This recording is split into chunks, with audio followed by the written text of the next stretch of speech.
Everyone, আসসালামু আলাইকুম। আজকে আমি আপনাদের সাথে শেয়ার করতে যাচ্ছি গরুর ভুঁড়ি ভাজি বা ভুনার রেসিপিটির জন্য আমি প্রথমে এখানে গরুর ভুঁড়িগুলোকে ভালোভাবে প্রসেসিং করে সামান্য পরিমাণ আদা রসুন বাটা, সামান্য পরিমাণ হলুদ এবং লবণ দিয়ে ভুঁড়িগুলোকে ভালোভাবে হালকা জাল করে নিতে হবে। জাল করে ভুঁড়ি ভাজি করলে খুবই মজার হয়।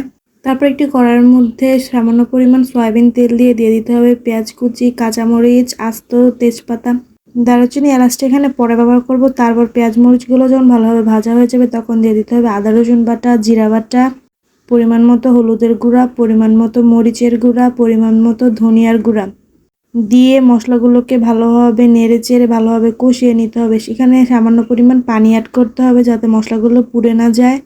এখানে এলাচগুলো দেরি করে দেওয়ার কারণ হলো এলাচগুলো যাতে গলে না যায়।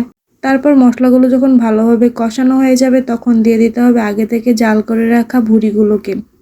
তারপর ভুঁড়িগুলোকে ভালোভাবে নেড়েচেড়ে মশলাগুলোর সাথে ভালোভাবে মিশিয়ে নিতে হবে এবং কিছুক্ষণ কষানোর পর দিয়ে দিতে হবে পরিমাণ মতো পানি, যাতে ভুঁড়িগুলো ভালোভাবে সেদ্ধ হয়ে যায়। এবং তারপর পানি শুকিয়ে ভালোভাবে নামিয়ে নিলে কমপ্লিট হয়ে যাবে খুবই মজার ভুঁড়ি ভাজি বা ভুনার রেসিপিটি ভালো লাগলে আপনার বাসায় ট্রাই করে দেখবেন। ভিডিওটি ভালো লাগলে ফলো এবং সাবস্ক্রাইব করে পাশে দেখবেন। আসসালামু আলাইকুম, আল্লাহ হাফেজ।